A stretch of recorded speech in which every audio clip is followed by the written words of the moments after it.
Hello po.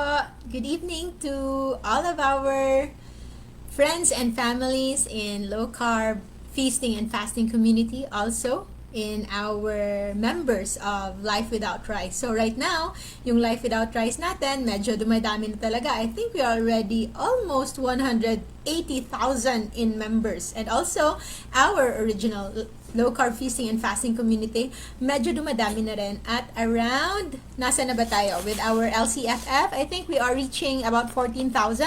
So for those of you who are not yet familiar, I am Dr. Josephine Grace Rojo, also called the Diet Doctora, because I promote actually and I maximize the effect and importance of the nutrition through our natural diet. So if I believe that medicines are there to help when dietary modifications are no longer effective. But personally, in my practice, I don't just rely on medicine. Sometimes I give medicines like supplements, some kind of supportive medicines, but the treatment itself usually will come from nutrition, from proper food intake. So our topic for today is about the low carb. LC stands for low carb, since we are promoting actually low carb and not high carb. So low carb tips and tricks for the busy bees. So I think, one of those, especially that we came in a little late right now because we don't want to say no to our patients who's actually been bumped off, no? They know. Alam ng mga pasyente natin yan, that they're supposed to be here, they're supposed to have their consultations previous day, but since it's really fully booked, so we kind of bumped them day after another, and I hope we were able to finish all of them today. So, medyo na late po tayo, but as our duty comes first and everything else can wait, but it is also my duty to share with you my time during Wednesday, and that is to share with you the tips and tricks for the BCBs. So, you can see that I post my foods every now and then in Life Without Rice and sometimes in my own page. But it's not actually all the foods that I eat. So, mostly, kasi pabalik-balik lang naman yung kinakain namin, so we are actually not into posting almost everything that we eat. It's just that most of the time, yun lang. So, ayaw naman namin maboard kayo. And also, if you can see in our Life Without Rice timeline, the food items there are somewhat varied. Not because we are really choosy, but we are there to help others make this life sustainable. And when it comes to sustainability, we really have some kind of variation. So, the food tips and tricks that we will teach you now are the ones that are affordable, the ones that can be easily done. So, madali lang siyang gawin. Anybody can do it, even as early. I think I started cooking when I was still in elementary school. So, kahit basic lang, basic saute, basic frying. And since we are actually not very afraid of fat, so we fry our foods, no? Although, of course, moderation is the key, as what I usually tell my patients. For those who think that I'm really into high-fat diet, yes, I love fats even before I discovered that low carb and high fat is okay. Even if the standard idea is fat is bad, me and my family are actually very fond of eating fats. So, hindi yan mawawala sa akin, especially now that I know that it's not scary, that it's not really a bad thing as long as you don't pair it with carbohydrates. But to make it safe, what I usually tell my patients, that even if pork fats are not that dangerous, although eating so much eggs is seldom too much, but there is also no evidence of real benefit when eating too much of it.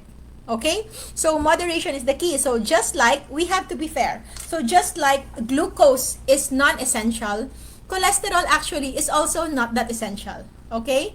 Because our body can create its own triglycerides. Our body can create its own LDL. Our body can create its own HDL and its own VLDL. It's just that we need certain types of fats that are essential. So I think we tackled that last episode. So omega-3, omega-6, and omega-9. So we are thinking of omega-6, mostly the most abundant would be our fish oils. Omega-6, although essential, so when we say essential, we know we cannot make it on our own, so we have to take it from external sources. But omega-6 is a no-brainer.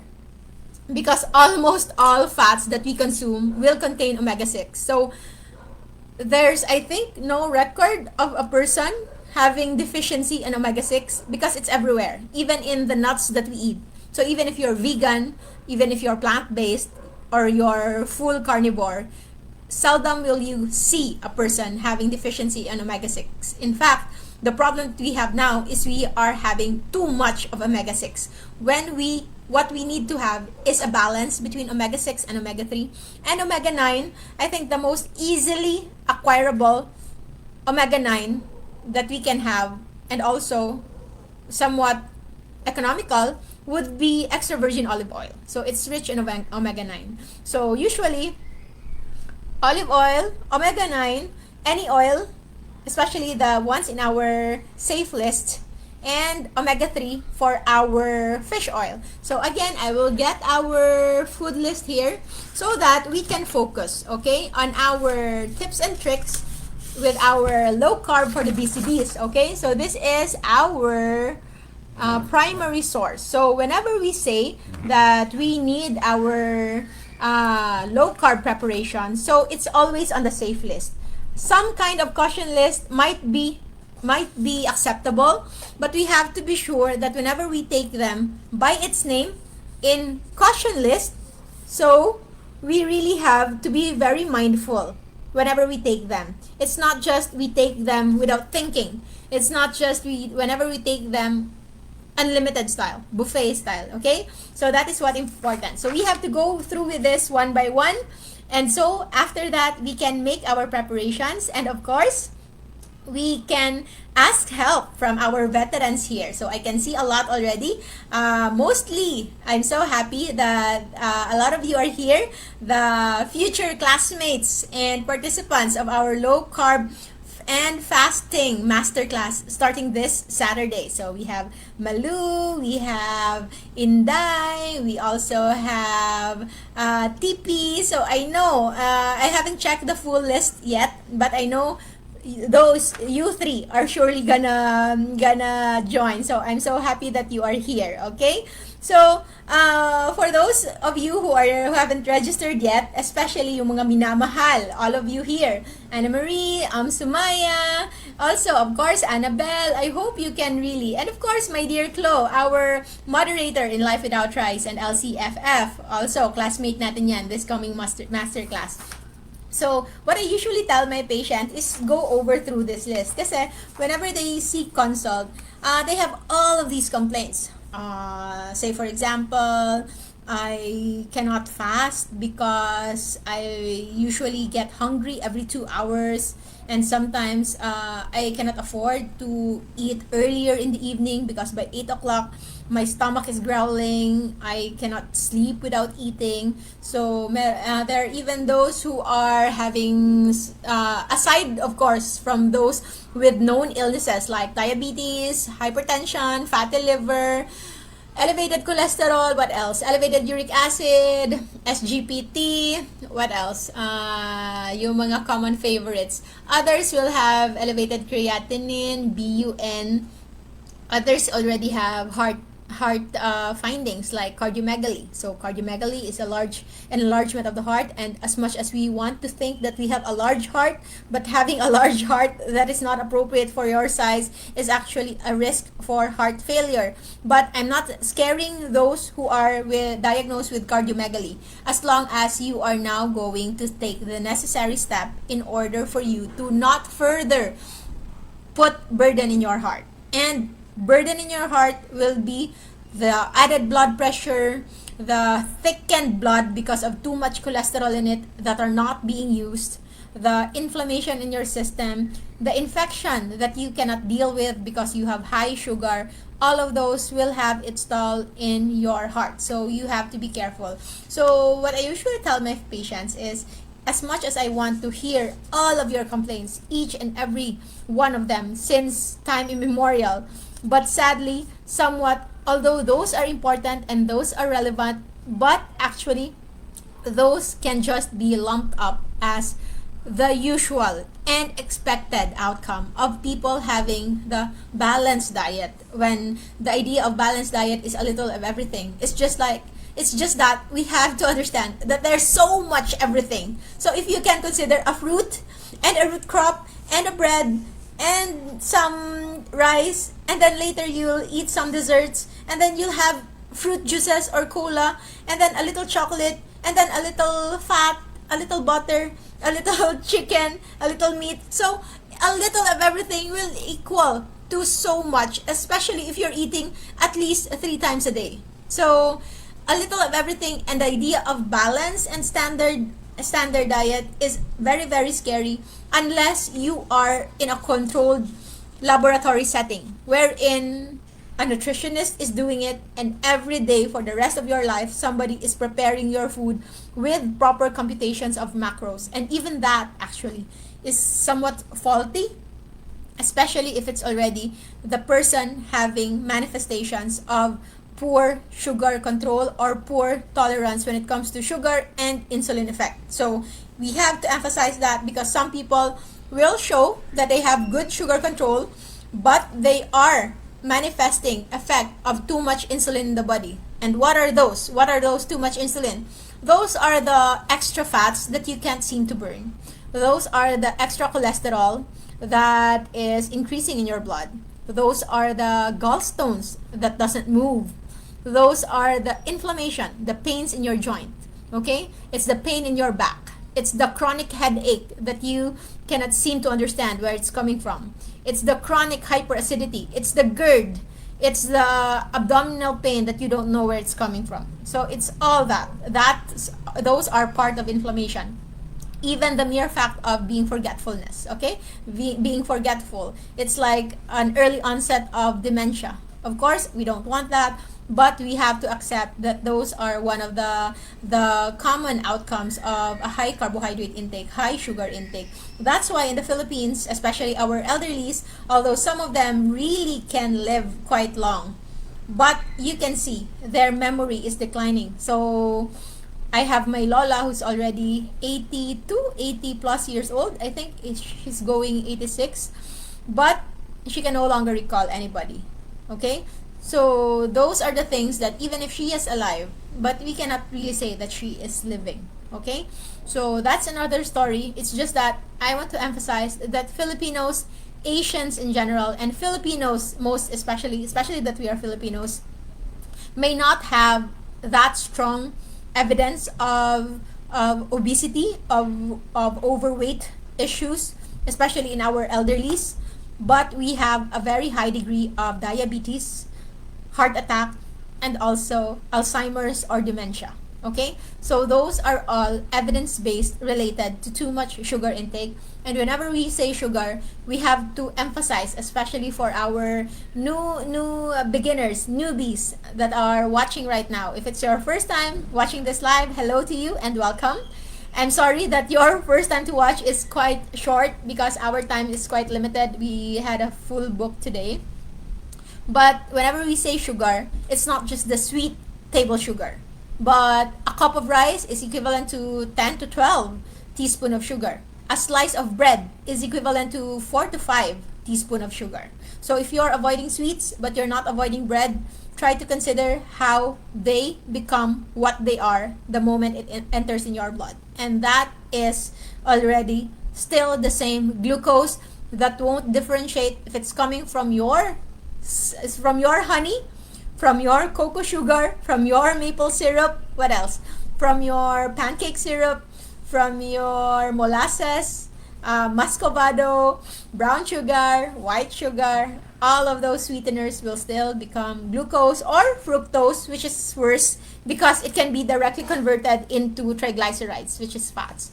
So again, moving on. So before we proceed to our tips and tricks for the busy bees, we make sure that whatever we prepare, it's not the ones in the danger list, because the problem and the common excuse that we have is that they cannot start a healthy diet because they're busy. Like I know some, they're living in a condominium unit, so they don't have a helper to help them. Both of them are working and they don't have time to prepare. They're always ordering. So I always say there's always right food to order. Okay? So as much as it may seem impossible to order a food that is completely low carb, okay? We understand because we don't know what they're using, even the flour, even the flours, even the breading, all of those. But it's also important to note that it's also very hard to see a food list completely high carb. You will always have an option. So even if it's just egg, that's low carb, okay? So even if it's a burger, so you can take out the buns, you can leave the patty, you can leave the cheese, you can leave the lettuce, and you can still eat the burger without the bun. So as much as it is important and ideal to have basically a mostly low carb and healthy low carb meals, but living realistically that all of those may not be that available, at least you know what you're looking into. So first, the danger list, you make sure that you are avoiding the ultra processed foods, which would include pastas, pastries, chips, desserts, ice cream, especially if they're not generally low carb, if they're the regular ones. Candies, breads, baked products, French fries, corn chips, potato chips, and all of those. So those are processed foods, especially those that are sweetened. So whenever it tastes sweets, you really have to double check what are they using. Is it brown sugar? Is it cocoa sugar? Is it agave, honey, corn syrup? Whatever it is, if it's a sweetener, it is still a sweetener. One of the artificial sweeteners are aspartame, so those are not really the best ones, so try to avoid as well. So for the oils, even if I love fats, we have to be selective what kind of fats we are taking in. So always a no-no, margarine, seed oils. And seed oils, I think I have been into too many Facebook debates and arguments with comments when it comes to canola oil, because people will not let go of their canola oil. So I will leave that to them. Okay, if you are using canola oil and you've been using it for years and you love it, so I will not tell you not to use it. So it's up to you. But it's just that if you have to choose and if you have the option, you're better off using refined, even if it's refined coconut oil. And refined coconut oil will not have a coconut aftertaste. Okay, you have to know, if you're not familiar with that, take it from someone living in the Philippines who have 50% of the oil available in our local market are coconut oil or coconut based, and they doesn't have any tinge of coconut scent in them because they're refined. So there are different kinds of oil within a coconut oil. So there are just few oils that are really carrying the aroma of coconut. But refined oils, MCT oils, are actually devoid of those oils that has aroma. So you can safely cook all your favorite foods without having a problem of having coconut as one of its aroma. Okay, margarine and also shortening. So shortening, the ones that are making the baked products hard and somewhat good and with a consistency that makes them really good and highly addicting. But that's also what makes them the worst, because baked products is mostly composed of sugar, flours, and bad oil. So that would be shortening or margarine, because margarine is like less than 50% less when it comes to cost as compared to butter, but its taste is somewhat similar. It can have the same creamy, butterlicious taste. Yes, they usually love to put the butter name in the margarine. If it has a label with butter but doesn't put their butter only, so it's really not butter, it's just margarine. It's like the creamy taste of butter. So that's not butter. It's just the creamy taste of butter. Butterlicious, butter blend, buttermilk, butter, what else? There's so many of that, so be careful. And another, I think I'm not sure how 100% true is this, but they say when one seemingly looking like butter, but if the wrapper is made of paper and not aluminum or not real water resistant and oil resistant covering, it's usually margarine. It's not really butter. Yeah. So, and of course, the worst drinks, we used to think it's just soft drinks, but we can actually add to that list the beer, because beer would still lead to both carbohydrate and alcohol. Also fruit juices. Okay, so the fruit juices, even if it's, you think it's a pureed fruit juice, so imagine a single apple can give you around 10 to 15 grams of sugar, and you can hardly finish a whole big apple. But if you convert that into a juice, that's just 1/3 of a cup of juice. So if you have to drink a pure apple juice, you are somewhat taking the sugar or the fructose coming from 3 or 4 apples. And can you imagine finishing apple that is 4 pieces in just 30 seconds, as if you are drinking a whole apple juice in that amount of time? So drinking or juicing your natural fruits and foods are really the worst thing that you can possibly do, unless of course that's the only thing that you eat. So that's another story. And if that's the only thing that you consume, of course you can live with that, because you will be consuming all of those because you're not eating anything else. And I think the updated list I'll added here. Milk teas. Why did I add milk teas? Because milk teas is becoming a trend, especially here in the Philippines. I think it started in Thailand or Taiwan. Thai milk tea? Yeah. I think Thai milk tea was one of the first thing that made it popular. And people, if it's Instagrammable, so that can really become a trend. So people are using that, and they don't know that the milk teas that they're drinking are even not directly from teas. So we also have our own supply store for our cafe, and we buy stuff from the same provider, and there's a lot of packed of all the flavors of milk tea. That's why there's so many milk teas around in every corner, selling a very like legit tasting milk tea, like premium milk tea, only at the price of $1, like 50 pesos, 45 pesos even, and it's already very large. How can they can provide such very addicting drink in such a small price? Because it's actually made up of sugar, and the worst kind, there are those kinds of sweeteners that are even worse than sugar. And is that what they call magic sugar?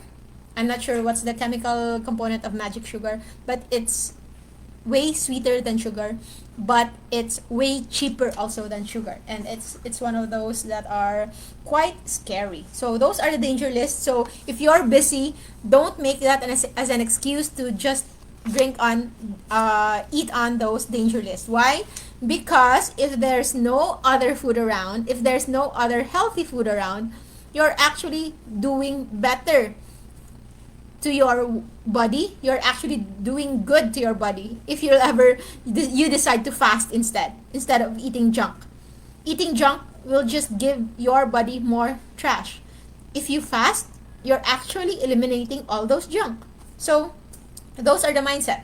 Number 2 would be the caution list. So in our caution list, we divided this into the ones with insulin effect and the others that doesn't have an insulin effect but can have inflammatory effect. Okay, but in here I think there's somewhat an overlap with insulin effect. So those are the fruits, so we all know that all of those fruits, root crops and starchy foods. Again, if you already are at the top of your health, no more need to lose weight, no more need to improve on your health, you can eat a portion of these on the ones in the caution list, of course, but you just don't eat them all together all at once. Okay, and the grains, oats, wheat bread, I encounter this most of the time, especially with fruits.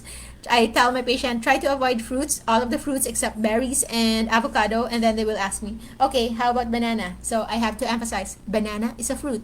Whether it's the saba banana, tundan banana, what else? The yellow one. All kinds of banana are still banana, and those are still fruits, okay? Grains, oats, wheat, and rice, even quinoa. So quinoa is somewhat of lower glycemic index, so it has lower overall sugar effect, but the insulin effect, especially on the amount that you will consume, because people sometimes when they replace rice with something else, they tend to eat it way more than rice because thinking that it's a little better than rice, so they end up eating it more. So again, mindset, amount matters. okay, and especially the other food stuff that you're eating it with. So those are having the insulin effect. So we are talking about this under the idea that it is on the safe side, okay? So we have this. I think this is where we differ from most of those who are advocating low carb and keto in general, because these foods are regularly keto approved, low carb approved, because they don't have insulin effect, they don't have sugar effect, but I categorize them under caution because they can have inflammatory effect, or if not, unnecessary and unnatural cravings that can lead to overeating for some other things that are still not helpful in the long run. So processed meats, even the canned tuna, canned fish, and all those. So I would put that on the unnatural cravings and inflammatory effect.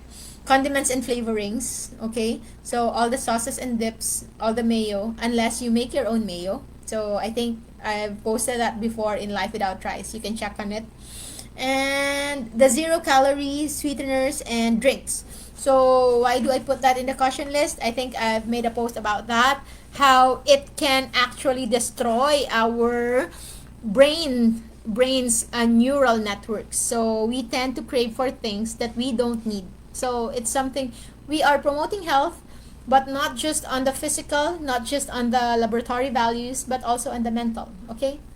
Because we feel that a lot of our food choices is mostly related to wrong mindset. So we are correcting that, and we don't need confounding variables like another sweet taste mimicking sugar but doesn't have the same effect as sugar, disrupting our progress, okay? I think that's one of the most important things. And soy products are considered low carb, and of course you can take some for those who are not sensitive to it. But if you have history of allergies, asthma, pains, aches and pains, so those are signs that your body is prone to inflammation. So I recommend that you avoid them. Sometimes it will appear as bloating for others. And in here, I would like to have it as a special announcement, because this is like a favorite in Life Without Rice, and most groups, even if even the foreign doctors that we are all following, I think they post a lot of recipes with this. Peanuts, okay? So peanuts are both very easy to overeat, and so it can have both effect. It can have sugar insulin effect, and it's also very highly inflammatory, okay? So it's good that we can avoid that as well, okay? So how about with our safe list? So with our safe list in general, what we can just think is just eat the usual Pinoy foods, the usual meal preparations, just avoid the ones that we mentioned. So when I talk to my patient, if you're the cook, you can cook your regular food. It's just that you no longer need to cook rice. And you have to emphasize that noodles, pastas are not viand. They're not the main meal, okay?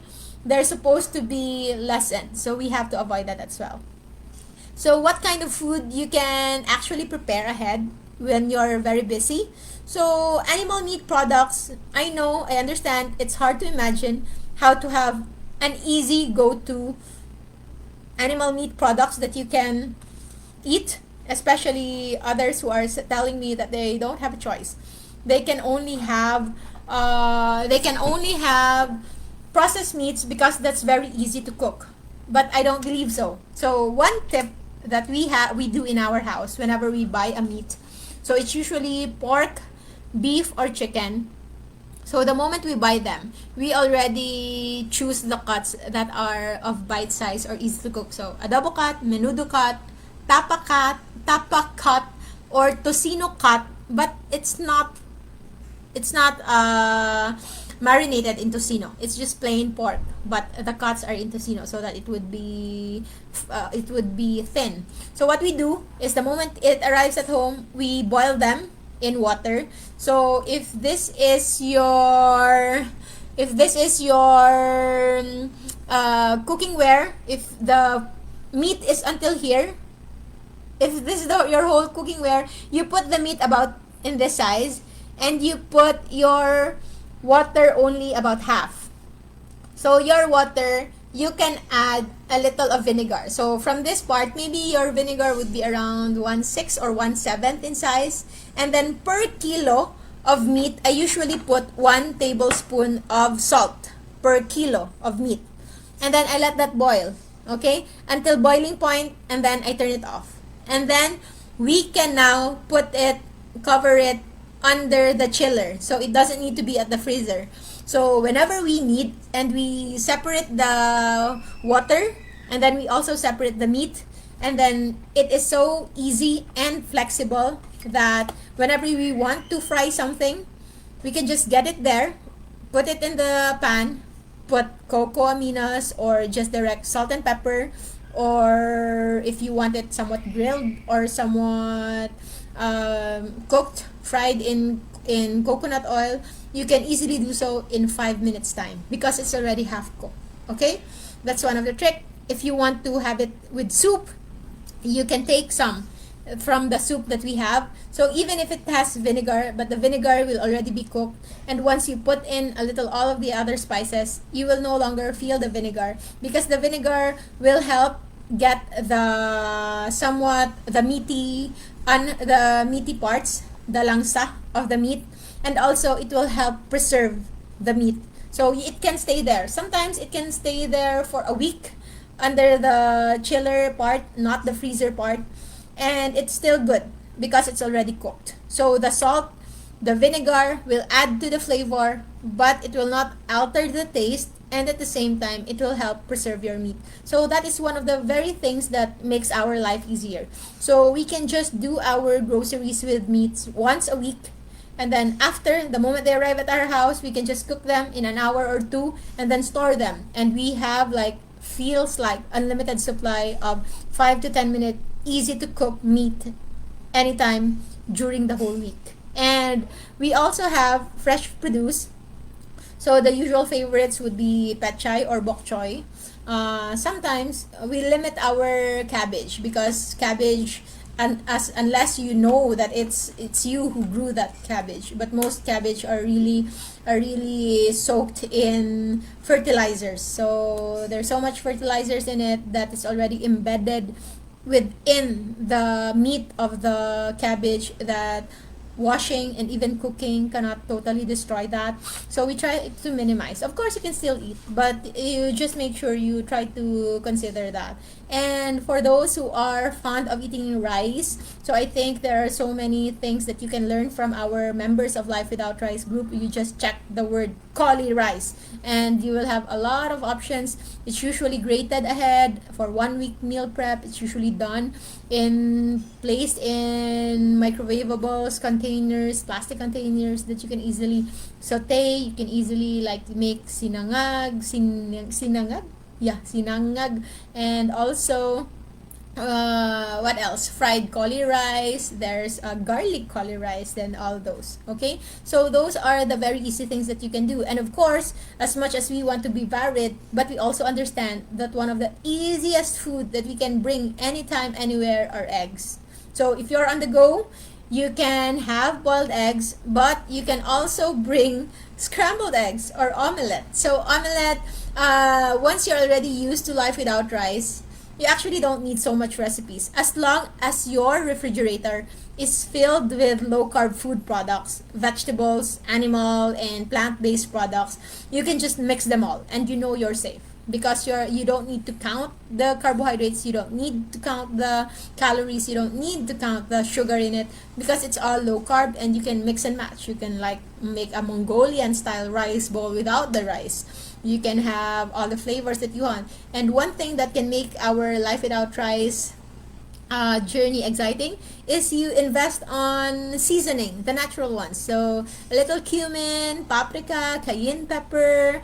You can also have Italian seasoning. So actually, even just a plain egg, even just a plain scrambled egg, you can put Italian seasoning in it, and you can already have that restaurante taste and flavor and aroma. So those are just the simple tweaks that you can do.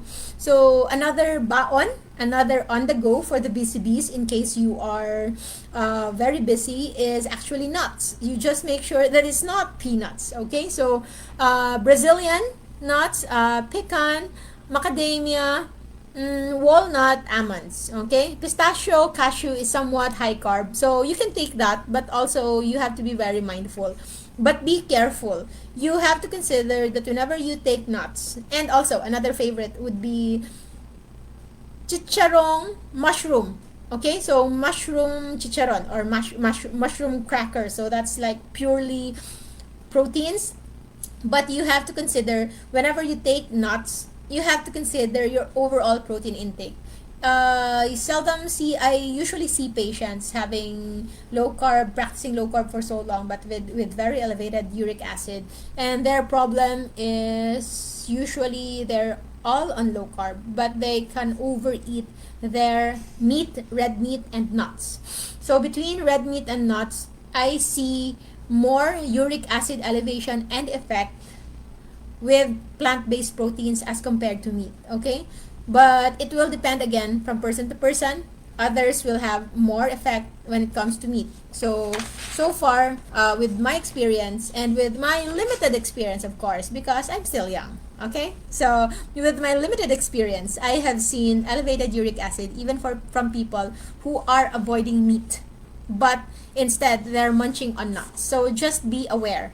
So the safe nuts quantity would be like a handful, and I always say a handful that is a closed fist handful, not an open fist or not semi-open fist. So a close open fist, and if you can take that, only 2 to 3 times a week. Okay, so that's 2 to 3 times a week only of nuts. And if you can't control that, like me from myself, I love nuts, so sometimes I cannot feel satisfied with just one, so I can usually have 3 of this.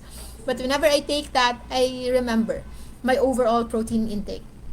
It's not okay to keep on eating nuts and keep on eating proteins and keep on eating eggs, because that would be so much protein that you don't need, especially that I'm not still physically active. But of course, just wait. I will be physically active soon. I hope. So, yes, those are the things that are the basic things that you can do. You just have to be creative. And the cheese and dairies, if you are already at the top of your health, you can incorporate that. But you also have to somewhat limit it, just like the nuts, because it can still be inflammatory. Especially for men, the cheese and dairies, it can lower your testosterone. And sometimes it can give you, I don't want to scare you, but it was shown to give you feminine features. So a soft face, a rounded feature, and then man boobs. So if you are fond of eating milk, cheese, and dairy products, try to see if you have man boobs. So that might be a good motivation for you if you want to eliminate that. Anyway, those are the things. But if you're already making sure, another on the go foods that you can munch on would be sticks. It's like vegetable sticks, so slices of cucumber, slices of carrots in moderation, slices of singkamas or Mexican turnip or jicama, sometimes like that. So it's singkamas in Filipino, so you can have slices of that. If you have a kitchen in your office, so you can bring the fresh thing and you chop it there. But for an easy goer, you can easily stack them. You just make sure that you consume them in 24 hours, because most of the time they can easily get spoiled or sometimes not that crunchy, especially if you include the soft part, the inner pulp, the pulp of the cucumber. So usually I don't like that part, so I usually just take the hard part, the outer part, the white part of the cucumber. And you can make your own low carb dressing, low carb mayonnaise, because did you know, even the favorite low carb Kewpie, is that Kewpie? Kewpie mayo is actually made of soy oil. Okay, because soy is the only somewhat low carb that doesn't freeze, that doesn't have any distinct taste, unlike olive oil that can have a strong flavor sometimes. And especially for coconut oil, you cannot use it as mayo, because it will be frozen whenever you put it in the refrigerator. And if you want to have a longer shelf life, you have to put it in the refrigerator. Otherwise, you can make your own using, I've done that. I made my own mayo using coconut oil, but you have to consume it in 2 days, 3 days at most, but safely in just a day, because it's raw egg that you will be consuming. Otherwise, if you put it like what I did, I used mayonnaise, homemade mayonnaise using coconut oil and real egg, and I put it in the refrigerator. So it turned out to be like frozen coconut oil. So it's so hard. You cannot spread it like the usual mayo. So it's important that you know what are your safe foods. So Chicharon is, of course, low carb, especially if you know that it's cooked in lard or using its own oil. And as much as we love pork and cholesterol, again, we have to emphasize for those who are still arriving in this episode, our cholesterol, if it's eaten too much, is also not good. So ideally, whenever you take a fatty meal, whenever you take a heavy cholesterol loaded saturated fats oil that everybody is warning us about, although there's really no fear in that so much when it comes to too much sugar, when it comes to no sugar intake together with that, but we can also become on the safer side, because by idea and by nature, we usually consume omega-3 and omega-6 on an equal ratio. So if we are not eating the good fats and we are just eating the regular fats, which is mostly omega-6, then we can easily overdo that. And if you are not physically active, you are not weightlifting, doing strenuous physical activities, that could end up as very, very high cholesterol that you don't need. Okay? So there's lean mass hyperresponders. So those are usually typically men who are looking very, very lean, minimal body fat percentage, but they have a hyper responsiveness when it comes to fat. So they are shown to have very, very high cholesterol and very high HDL. HDL is just okay. LDL is very high. Sometimes they can also have high triglycerides. Okay, triglycerides can be high or low. Okay, so we are losing time. We are actually beyond 15 minutes past our intended time. It's because we also started late.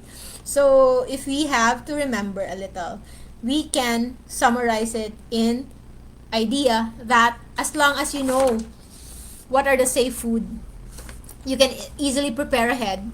And if you are too busy, you are okay, of course, to order from time to time from whichever food that there is, because there will always be that low carb food alternative, or at least what we call as the lesser evil, even if at a major fast food chain. Of course, again, we are not promoting fast food here, but in case that's the only thing that's available, and of course we cannot say that everybody can just say no and I will just fast. So if you feel like you need to eat and you don't have any other choice, so of course you can eat fast food. So you have to know what not to eat there: the fries, the bread, the rice. So you can have the whole chicken.